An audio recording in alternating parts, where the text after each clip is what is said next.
Boa noite a todos, sejam bem-vindos. Eu vou fazer uma leitura do livro Palavras de Vida Eterna, de Francisco Cândido Xavier, ditado pelo Espírito Emmanuel. A lição se chama Êxito. Se vós estiverdes em mim e as minhas palavras estiverem em vós, pedireis tudo o que quiserdes e vos será feito. Jesus, João, capítulo 15, versículo 7. Muitos companheiros perdem recursos, oportunidades, tempo e força na preocupação desmedida em torno do êxito.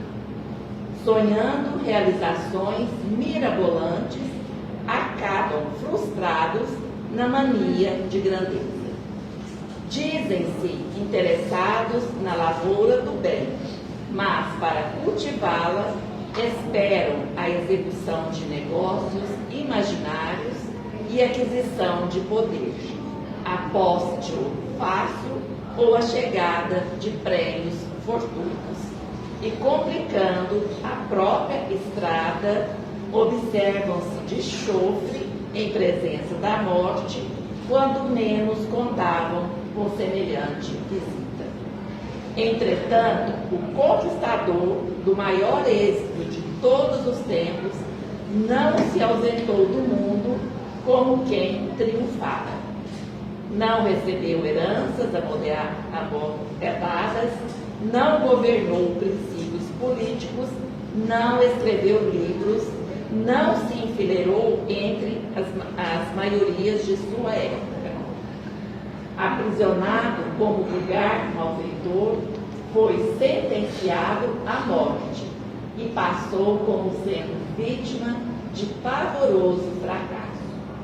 Contudo, as sementes de amor puro que colocou na alma do povo transformaram o mundo. Repara, Jesus, e perceberás o nosso problema. Não é de ganhar para fazer, mas de fazer para ganhar. A colheita não precede a sementeira, tanto quanto o teto não se antepõe à base. Sirvamos ao bem, simplificando o caminho de vez que a vitória real é a vitória de todos, convictos de que não precisamos gastar as possibilidades da existência em expectativa e tensão. Porquanto, se estivermos em Cristo, tudo quanto de que necessitamos será feito em nosso favor no momento oportuno.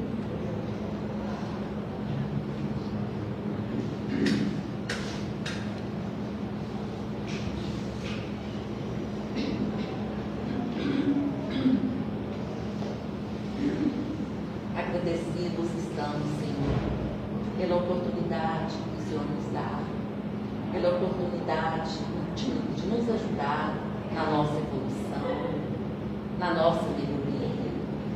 Sabemos das nossas imperfeições, mas sabemos que o Senhor tem paciência conosco, que o Senhor nos dá muitas oportunidades durante a nossa existência. Que cabe a nós aproveitar todas essas oportunidades que o Senhor nos dá. E essa de estarmos aqui, na sua casa, recebendo bênçãos de amor, bênçãos de paz, é uma grande oportunidade que estamos recebendo nesse momento. Queremos agradecer por tudo, por todas as oportunidades, por todas as bênçãos que o Senhor nos concede a cada dia. Pedimos o amparo, a proteção dos benfeitores espirituais, que eles estejam conosco nessa noite, nos iluminando, nos ajudando a seguir sempre em frente. Pedimos a esses benfeitores do bem que dilate o nosso entendimento, que intua o nosso palestrante, que a sua mensagem possa chegar até nós, contando sempre com a proteção de Jesus, com o amparo da espiritualidade amiga e benfeitora, vamos iniciar os nossos trabalhos na noite de hoje. E que assim seja.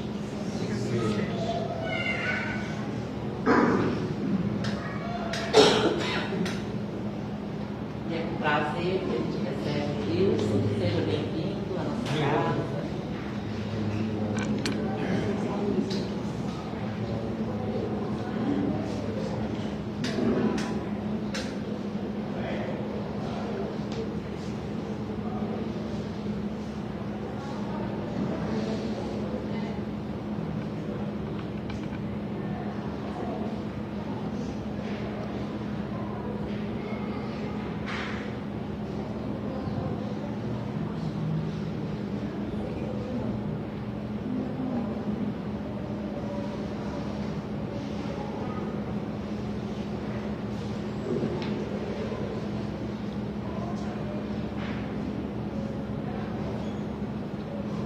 Boa noite a todos. Boa noite. Obrigado pela presença, né? E nós hoje vamos conversar um pouco sobre viver, sobre a vida, né?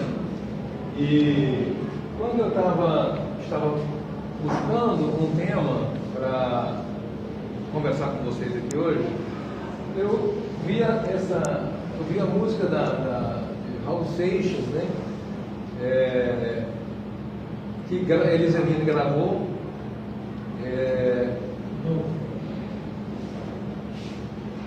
como nossos pais, né? E aí eu achei interessante essa frase: viver é melhor que sonhar.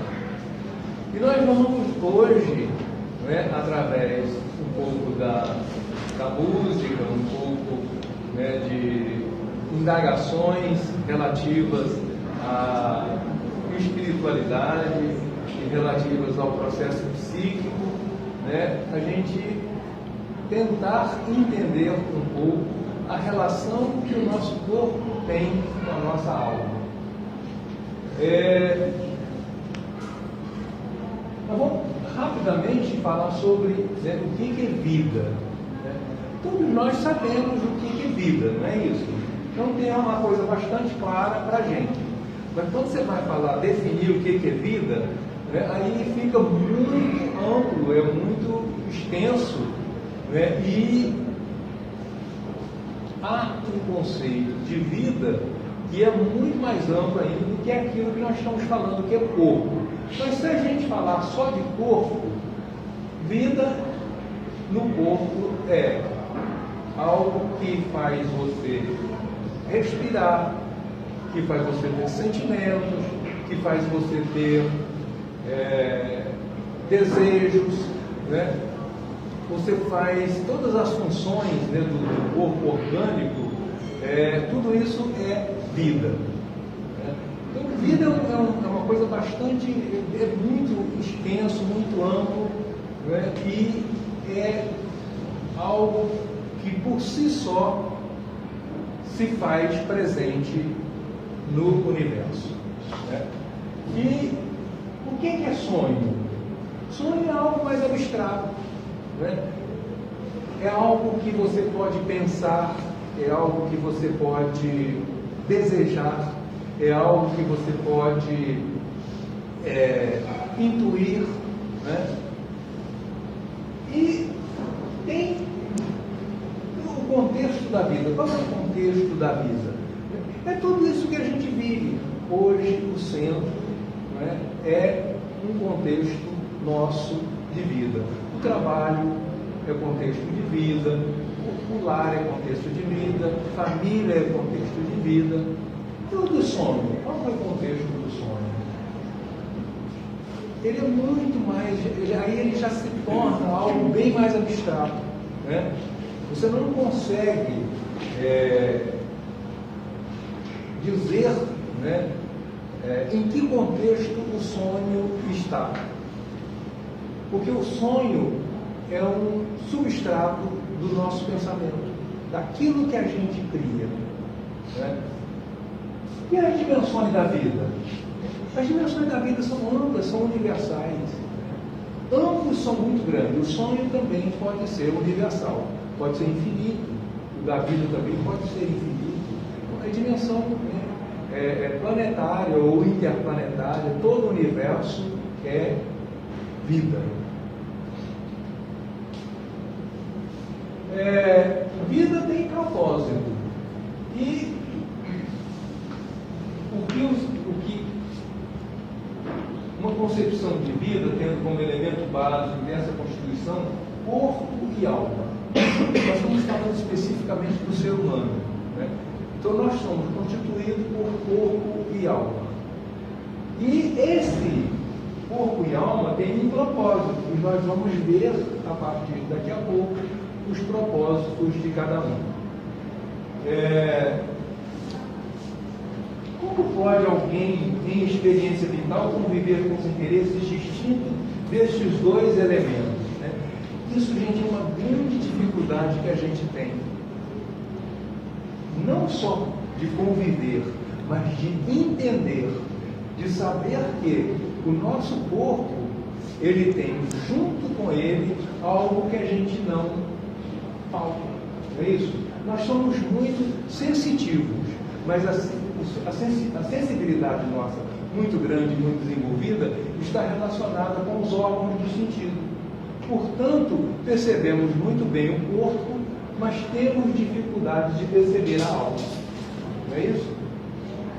E aí, os dois convivem, a partir do momento que você reencarna, essa convivência ela é muito íntima. Quando eu estava pensando nesse assunto, né, quem trabalha em mecânica aqui sabe o quanto é difícil soldar dois metais diferentes. Alguém é mecânico aqui ou soldador? Não. Não é difícil? É muito difícil. Principalmente se os pontos de fusão estão diferentes. Não é isso? Né, você não consegue adesão porque a temperatura de fusão é muito alta, e o outro funde com muita rapidez. Né? E o corpo com a alma é algo muito mais difícil ainda. Por isso é que criaram, ou a espiritualidade, ou Deus criou o perispírito. O perispírito é um elemento que liga o corpo à alma. De tal sorte que, de um lado do perispírito, ele é matéria, ou praticamente matéria. E do outro lado, ele é completamente abstrato. Ele é energia pura. E ele vem nessa transição para energia até ele fazer a conexão entre corpo. Eles falam que tem uma equipe espiritual que vem para fazer a cisão dessa junção. Porque você pode, nesse rompimento, fazer um dano grave à alma ou ao corpo. Eu preciso de muito cuidado e equipe especializada para fazer esse processo. Na encarnação, esse processo se faz com a espiritualidade presente até juntar os dois dessa forma. O nosso corpo ele tem necessidades básicas. Quais são essas necessidades? Alimentação, respiração, nós temos necessidades fisiológicas, precisamos de casa para morar, precisamos de segurança, e nós temos dor no corpo, temos prazer, essas coisas todas elas são determinantes para as nossas escolhas. Então, quando a gente, e as dores, gente, é uma coisa interessante, ela não é só física. As dores emocionais que são provocadas normalmente da demanda entre o espírito e o corpo, elas trazem dores também. E nós temos uma dificuldade muito grande para sentir dor. Então, todas as nossas escolhas com relação àquilo que a gente vai fazer passa por essas necessidades do corpo e da alma. Limitações físicas, biológicas, que devem ser respeitadas. Nós precisamos, nós não podemos botar o corpo, né, ou a gente vai colocar o corpo a serviço da alma, porque o corpo é instrumento de trabalho da alma, porém, quando a gente, num determinado momento, a gente estiver cansado, ou a gente estiver doente, ou a gente estiver com qualquer coisa, isso se torna ainda mais difícil, né? E da alma? A alma busca de significado, é uma conexão com o DNA divino. Todos nós temos uma tintura de Deus dentro da gente.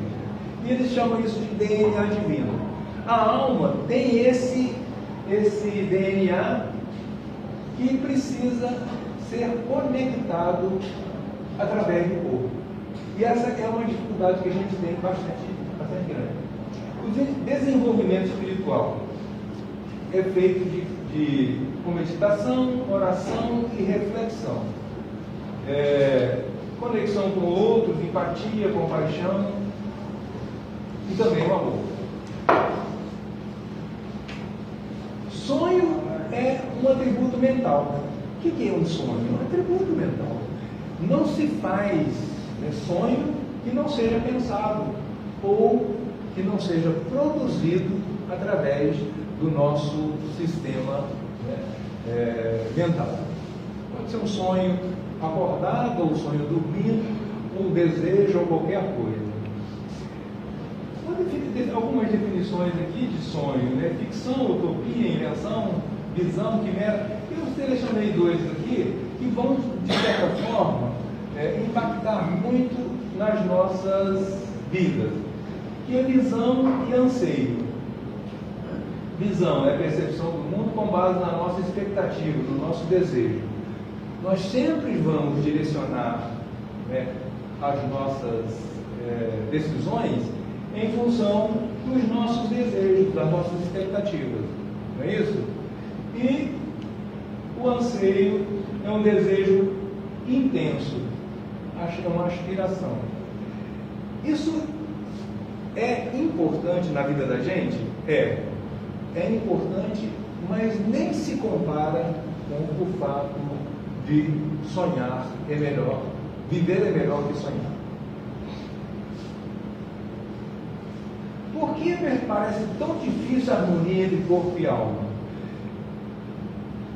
Uma das grandes dificuldades que a gente tem para administrar a nossa relação de corpo e alma está exatamente, ou estão por aqui. Porque eles têm interesses e naturezas completamente distintas entre si. O corpo tem necessidade, a alma tem aspiração.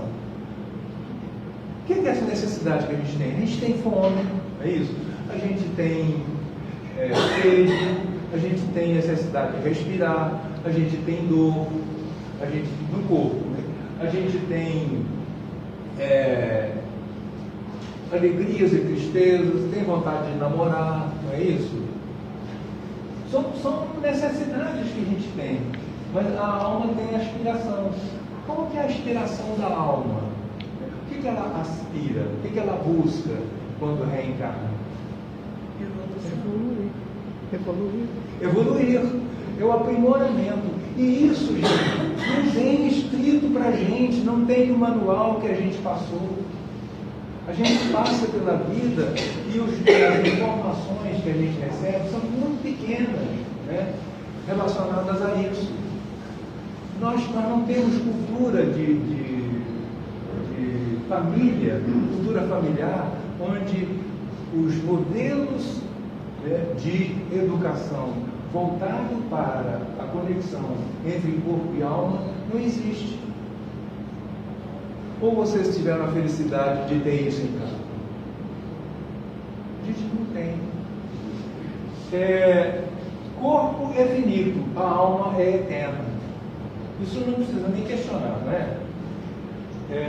Corpo é matéria, alma é energia.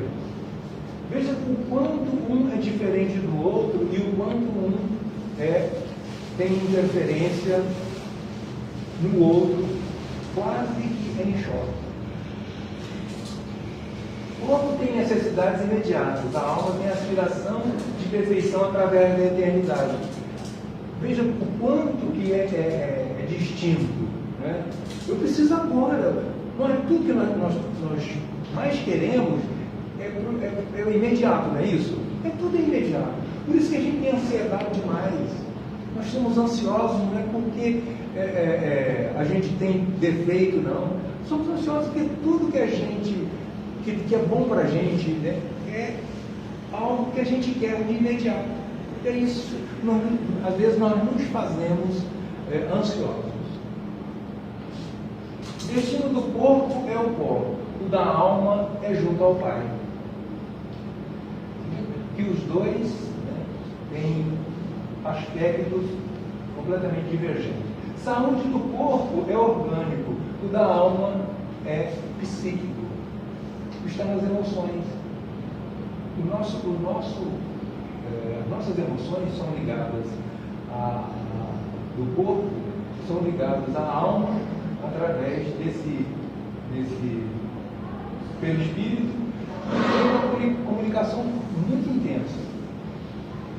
O corpo é movido por prazer físico, a alma é movida pelo ideal da perfeição divina, através do aprimoramento moral. Então, assim, o que demanda a alma, né? O que a alma demanda, às vezes,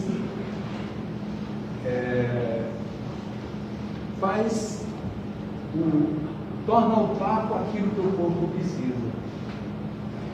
Então, é muito difícil administrar essa questão.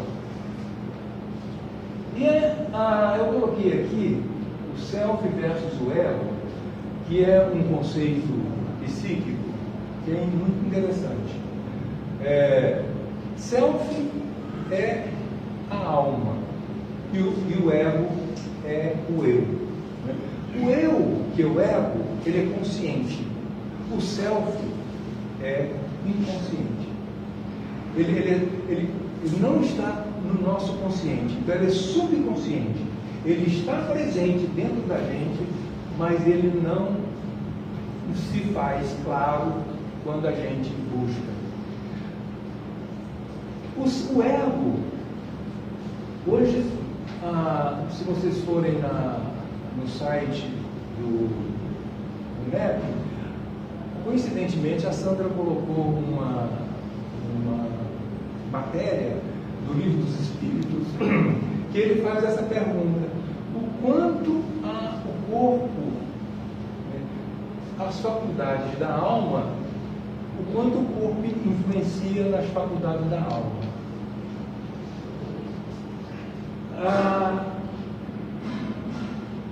As faculdades da alma, elas são superiores ao corpo, mas todos os órgãos do corpo precisam desenvolver.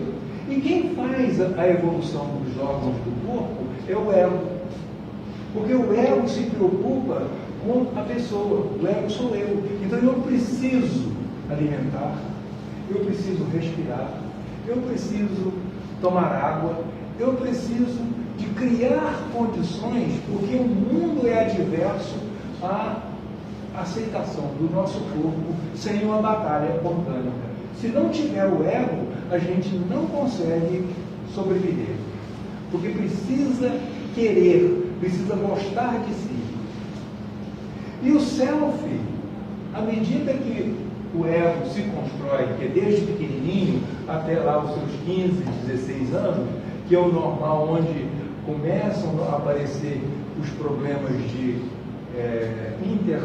vamos dizer, por exemplo, psíquicos, né? O ego domina por tranquilidade. Quando chega nessa fase de idade, o que acontece? Há uma inversão dessa tendência de valores. Há uma certa supremacia do self com relação ao ego. E o ego se sustenta não querendo ceder. E por isso há um embate. Muitas pessoas, né, se tornam doentes do ponto de vista emocional em função dessa questão, ou desse desafio entre os dois. O self vai sobrepujar, mas muitas vezes nós nós nos transformamos em superegos, né, em egos grandes demais, e aí a vida nossa vira um problema muito grande.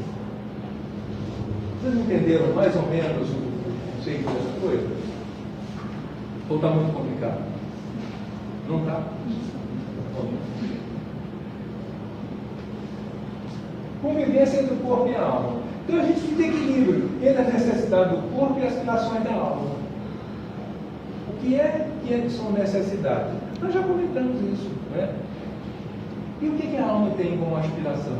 Evolução. Ela precisa evoluir. Comunicação. Um caminho aberto e honesto entre o corpo e a alma para entender as necessidades do corpo e as aspirações da alma. Então os dois precisam comunicar. E a gente nunca fala com a alma da gente, ou vocês falam? Nem? A gente não lembra, né, que a gente tem alma, ou lembra? Lembra? Esse é bom. Quanto a essa consciência, ou o início dessa consciência, você começa a ter um outro problema, né? Que é o aparecimento de uma série de incumbências ou de sentimentos que te levam a dizer o seguinte: olha, não está legal. Você sente isso? Não está. Por quê? Porque quando os dois brigam entre si, com a tendência da superação entre eles, né, um querendo superar o outro, dá esse choque. Mas quando você passa a entender que o seu corpo é um par, é uma coisa, ele é holístico, ele é grande, ele é muito maior do que aquilo que a gente imagina, então a gente começa a ter problemas de consciência. É a hora que você, por exemplo, passa pelo caído, né, e você não socorre, você fala: puxa vida, como eu estou me tratando do meu irmão. Está sentindo isso? Eu vivi isso hoje. Hoje? O rapaz tentando passar o sinaleiro, e ele com deficiência, eu não tinha dinheiro. Aí depois eu falei: eu podia ter ajudado ele a resolver. E muitas vezes, né, a sua experiência, né, assim, ela é legal, ela traz esse enfoque que eu estou colocando, e muitas vezes a gente não consegue atender. Mas o que é mais importante é você ter a consciência de que aquilo que você não fez agora, você vai ter que fazer depois. Então vai chegar uma hora que tudo isso que a gente está discutindo, nós vamos ter condições de fazer. Com certeza. Integração. O aprendiz precisa interagir conscientemente na gestão dos recursos subjetivos para garantir entendimento de ambos os lados, sem ferir a saúde orgânica e os preceitos divinos. Né? É muito difícil administrar isso também, né? Porque nós estamos tratando de ego e algo relacionado com Deus. O ego é aquilo que gera egoísmo na gente. O nosso egoísmo vem do nosso ego. É tudo para mim.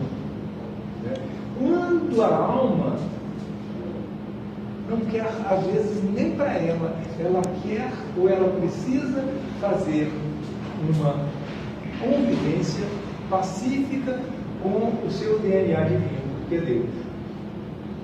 Então isso é muito, muito delicado, é muito sutil, e coisas que a gente vai aprendendo a fazer à medida que vai vivendo. E quando a gente busca, quando a gente estuda, isso fica um pouco mais fácil. Porque a informação, às vezes, nos ajuda a não ter que fazer a experimentação da dor. O conhecimento nos ajuda a isso. A gente precisa se conhecer bem, né? Que é o autoconhecimento. Que é uma radiografia interna do nosso ego e da nossa moral, da ética, dos preconceitos e dos nossos valores. Discernimento, clareza e necessidade do corpo e aspirações da alma. A gente tem que conhecer isso. O que a alma precisa? O que a alma quer? A alma vai chegar naquele ponto que é da elevação moral, e vamos ser anjos, não seja um espírito evoluído um dia. Com certeza. mas ela não tem nessa encarnação, vamos dizer assim, a necessidade de fazer essa mudança total. Por quê? Porque nós fazemos isso através do livre-arbítrio. A liberdade nossa de escolha é tão grande que às vezes a gente age em detrimento da nossa evolução moral ou da nossa evolução espiritual. É muito sério isso. Práticas de convivência entre corpo e alma. Meditação é muito bom, reflexão é bom, exercícios físicos. Aí a gente fala assim, não, eu vou na academia só para ficar com o corpo bonito. Não. O exercício físico, ele ajuda na nossa descarga de energias negativas, o que favorece o conforto da alma dentro do nosso corpo. Não é normal a gente sentir, a gente ter uma sensação boa depois de ter trabalhado, uma sensação boa depois de fazer um exercício, uma caminhada, não é bom? Isso é a acomodação da nossa alma dentro do nosso corpo quando as energias negativas foram descarregadas. O trabalho do nosso corpo é fundamental, seja ele de qualquer natureza. Nós precisamos trabalhar o corpo para fazer condições adequadas para a evolução da alma. Atividades criativas, né, também é muito bom, né? Bordar, pintar, tá certo? Dançar, qualquer coisa que seja do agrado de cada um, né? É muito interessante. E conexão com a natureza. A natureza também ajuda muito. Às vezes a gente está aborrecido, fala, vou lá no Parque do Sabiá. Quem já foi no Parque do Sabiá para espairecer? Né? É muito bom, você caminha, você escuta os passarinhos, porque a natureza é uma das formas que Deus encontrou de se fazer presente. E toda vez que a gente faz conexão com Deus, a gente fica mais puro, a gente fica melhor um pouquinho. Porque o fato de conviver com Deus auxilia a nossa evolução, seja ela a mais primária possível. Até a relação com um animal de estimação, quem tem um gato, quem tem um cachorro, também ajuda. É fundamental. Trocar carinho, amor, né, é a forma mais eficaz de fazer com que a gente estabeleça com Deus uma relação de harmonia.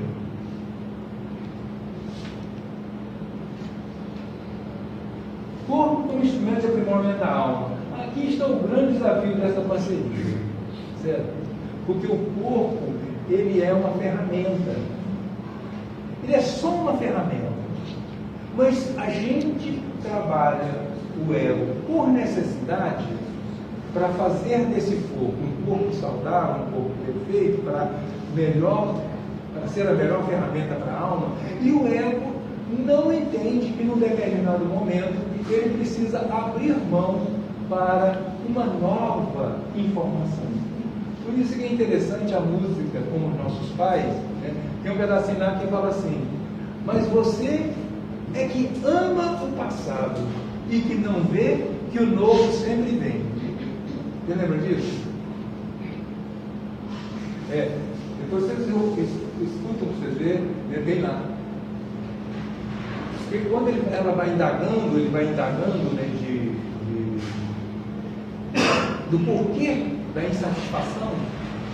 Essa música foi feita por causa da repressão, mas ela se traduz muito bem a nossa relação com a alma também, com os nossos conflitos, né, de dominação, nesse caso do ego. E aí, nessas indagações, né, ela percebe que não evolui, que não melhorou, que ela não consegue porque tem algo que não deixa. Mas às vezes isso é mais uma narrativa. Nós podemos, muitas vezes a gente é limitado pelas narrativas que fazemos. Eu não consigo, eu não dou conta, eu não sou capaz, eu não tenho habilidade para isso. Nós precisamos construir uma narrativa para a gente que nos permita sair de onde estamos e conquistar o novo. E o novo é aonde está a possibilidade da nossa mudança. O que temos hoje pode ser muito bom como paradigma, como forma de estar tranquilo, né? Porque nada está me incomodando. Mas se a gente não tiver mudanças, a gente não evolui. Então o novo tem que vir. Então a gente pode ter o passado e até gostar do passado, mas a gente não deve colocar o passado como referência das nossas escolhas para hoje. Nunca.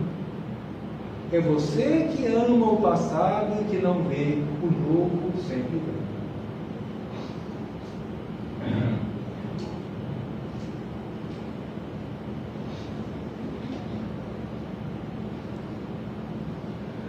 Ambos devem viver em equilíbrio, ajudando-se mutuamente, corpo e alma, né?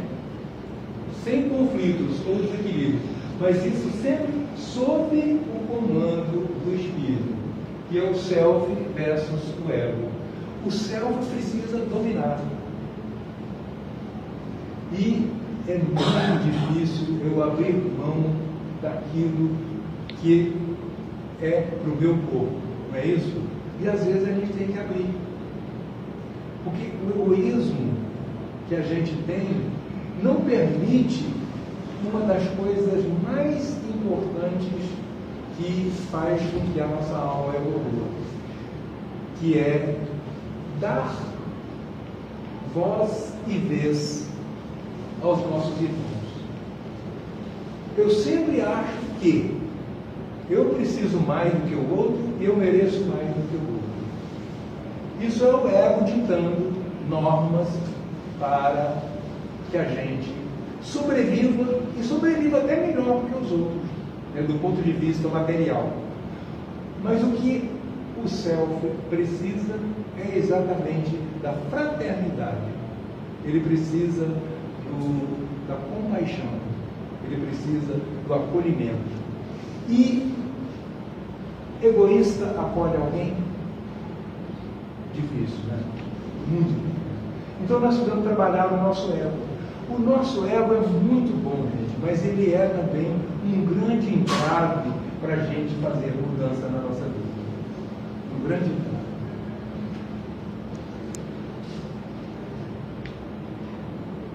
A gente tem um lapso, ou seja, um espaço para a reflexão do espírito, que é uma encarnação de a outra. E é nessa hora que a gente vai fazer uma reflexão sobre o que fizemos aqui e o que precisamos corrigir. Porque nós temos metas, nós temos propósitos, a alma tem propósito. E o propósito da nossa alma, ela é conhecida pela nossa alma, só que ela não é consciente para nós encarnados. Ela só se torna consciente na hora que a gente desencarna.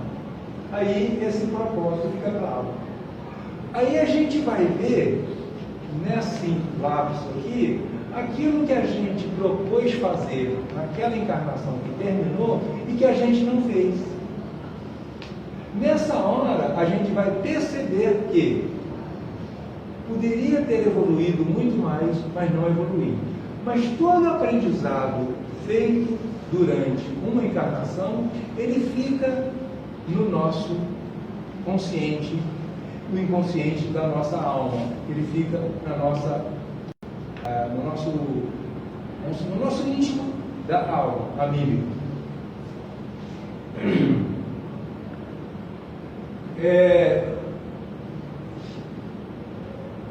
Reencarnações sucessivas. O que são as reencarnações sucessivas? Né? Elas são exatamente, né, o apanhado que a gente faz do propósito que a gente tinha quando encarnou e do que nós fizemos enquanto encarnado. E aí compara-se os dois parâmetros, o que era proposto e o que foi feito, e a gente vai ver o que faltou. Aí nós, com certeza, numa encarnação futura, vamos ter que corrigir aquilo que ficou parado e aumentar cada vez mais o nosso desenvolvimento. Por que a gente não pode ficar muito tempo num corpo? Porque o corpo nosso, ele foi produzido, preparado especialmente para as tarefas que a gente tem agora, para o nível intelectual que a gente tem, para a capacidade que a gente tem, para os talentos que a gente tem, para aquilo que a alma precisava. A ferramenta mais adequada para aquele momento é o corpo que a gente tem hoje. Então, à medida que a nossa alma evolui e que esse corpo não serve mais como ferramenta, ou melhor, não será mais a ferramenta melhor para o desenvolvimento da nossa alma, a gente desencarna e faz uma reflexão e pega um novo corpo. Por que é muito comum a gente dizer o seguinte: nossa, mas as crianças de hoje são tão espertas, não é isso? Essas crianças espertas estão num corpo, talvez com muito mais habilidade do que o nosso, para uma série de atividades em si. Você fala assim: nossa, esse menino é muito inteligente, o menino tem 6 anos, toca piano, o menino tem 6 anos, já conhece de medicina, já conhece de engenharia, conhece de psicologia. Tem crianças aí fazendo vídeos, né, sem uma facilidade, falando de assuntos extremamente complexos. Como é que tem que ser um corpo para um espírito com esse grau de evolução? Será que é o mesmo corpo que a gente tem? Ele é completamente diferente. Se uma criança desencarna, recém-nascido desencarna, ele pode reencarnar em breve? Um recém-nascido? Né?